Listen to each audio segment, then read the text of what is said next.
Namo Sangyang Adi Budaya, Namo Buddhaya.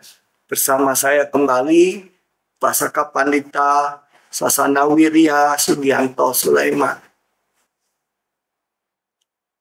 Kita sebagai umat Buddha pernah nggak berpikir apa yang paling kita khawatirkan terhadap adanya anicca?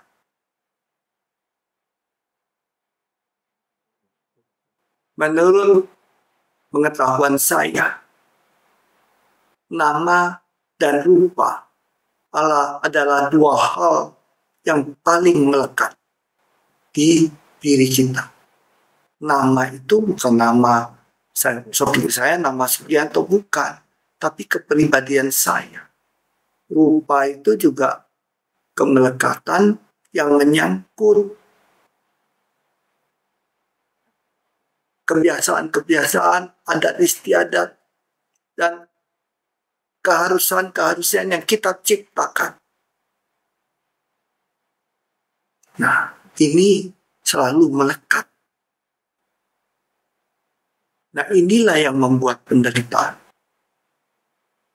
Kita tidak menyadarinya. Lalu, pernah juga orang bertanya pada saya dalam satu sharing dharma. Kalau begitu Romo, bagaimana kalau orang mengatakan kita tidak usah beragama Buddha? Yang penting kita mencerap ajarannya. Kita mempraktekkan nilai-nilai Buddhisme tanpa perlu memakai baju atau jubah Buddha. Tidak ber-KTP Buddha,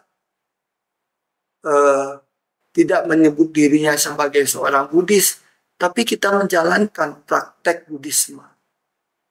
Bagaimana itu? Itu kan artinya kita melepas.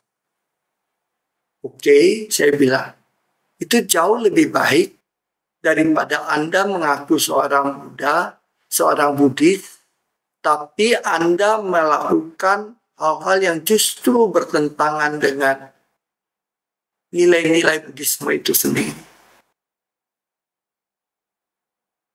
Sekarang kan banyak juga kita lihat, kita dengar podcast di berbagai online menyatakan bahwa agama Buddha tidak memaksa Anda untuk harus menyembah patung, tidak harus merubah KTP, tidak harus didiksa atau permandian atau agama tetangga untuk menjadi seorang Buddhis. Apa benar itu? Saya bilang, mengenal Buddhisme memerlukan pemahaman. Pak, pada tahap tertentu pemahaman Anda sudah sampai di situ, it's okay. Asal Anda menjalankan, misalnya berlatih sila, Pancasila, kan tidak usah Anda percaya pada Tuhan atau tidak percaya pada Tuhan. Seorang yang ateis, agnostik juga bisa berlatih untuk tidak membunuh, tidak mencuri, tidak berbohong, tidak makan minum yang memabukkan, dan tidak berbuat asusila, kan? Dia tidak punya agama, dia boleh kan berpraktek Pancasila. So what? Nah, lalu apakah kemudian kita tidak perlu ber-KTP Buddhis atau menyebut diri kita Buddhis? Sepanjang Anda merasa mampu mempraktekkan agama Buddha untuk pribadi Anda, silakan.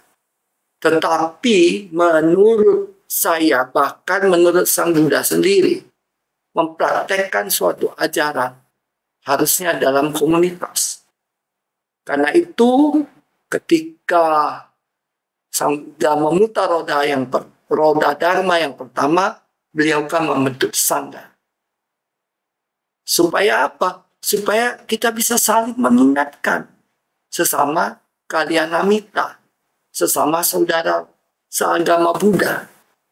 Itu pentingnya kita mempunyai komunitas.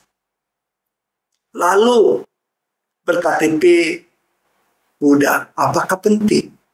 Mungkin secara internasional itu tidak penting.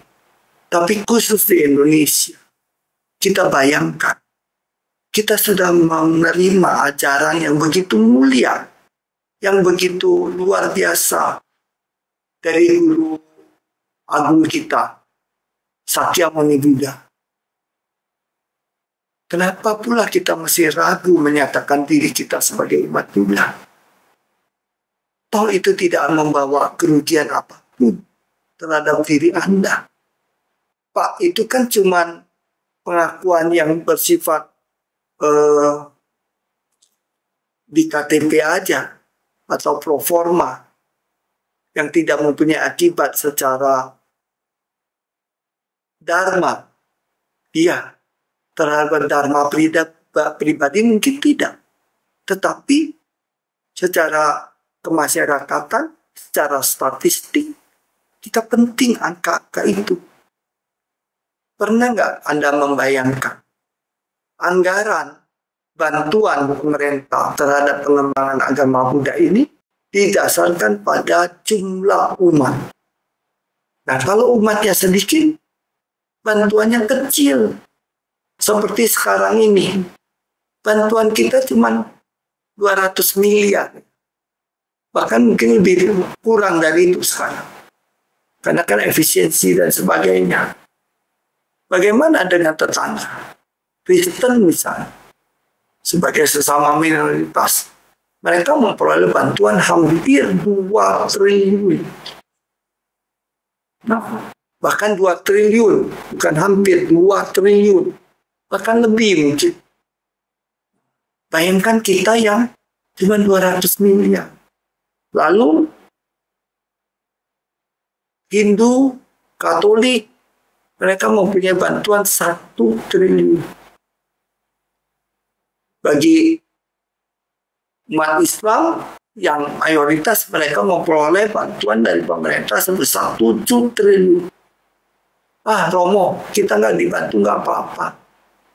Ya, mungkin bagi kita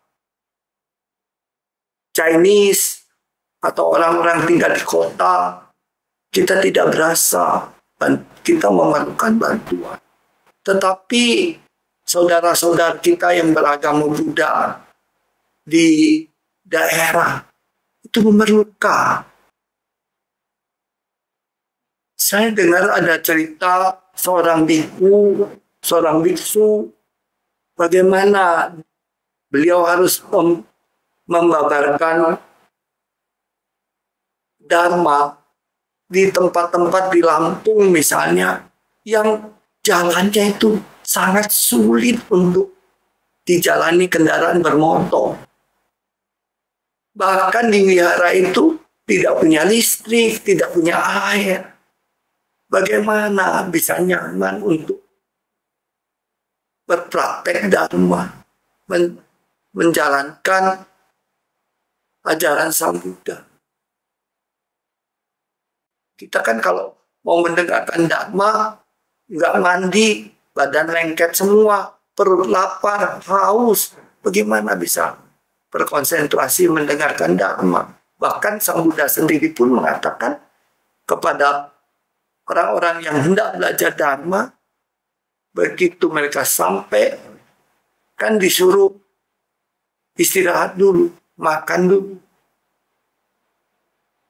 Nah, ini yang kita bukan hanya ingin menyampaikan isi hati kita mengenai bagaimana pentingnya yang namanya angka-angka ini, tapi juga kita harus mengerti persoalan yang ada di dalam.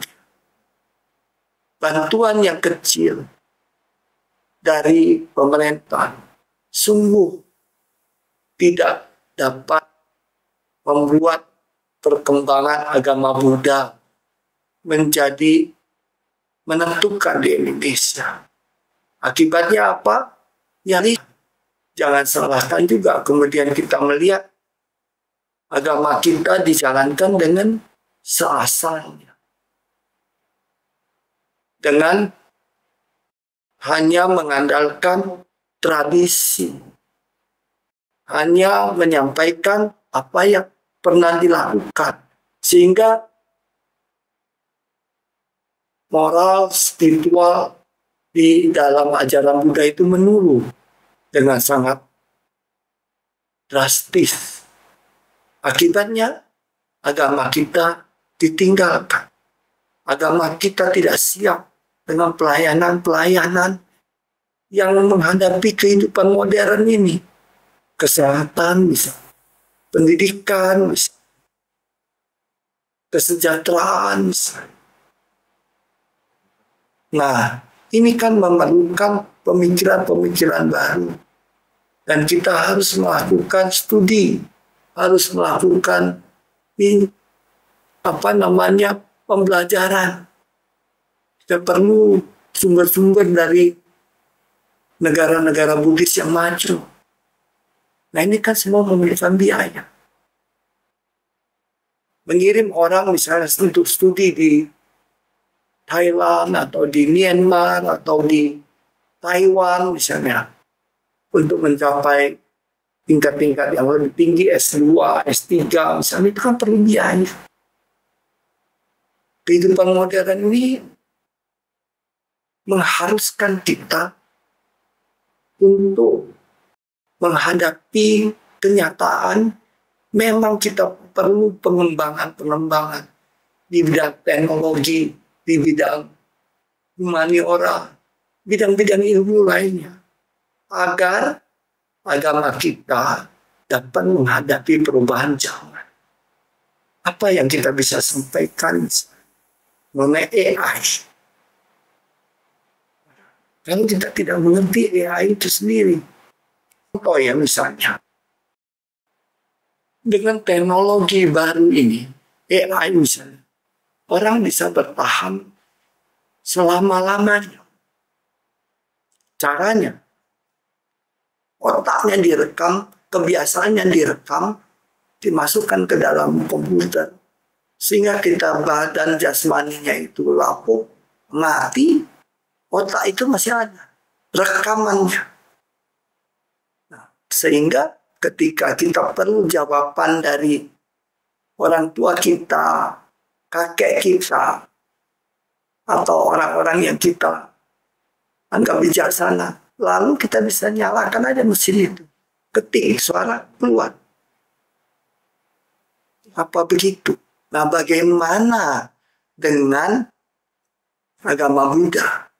Pendekatan yang seperti apa yang kita harus kita kerjakan untuk menghadapi hal-hal seperti ini?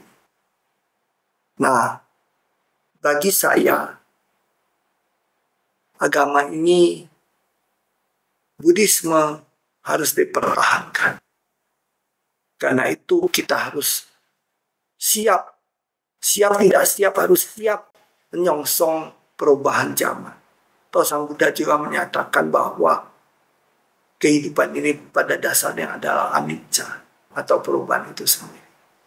Jadi mari umat Buddha, kita harus siap untuk menghadapi perkembangan dunia ini. Demikian dari saya. Namo Samgyang Adi Buddhaya, Namo Buddhaya.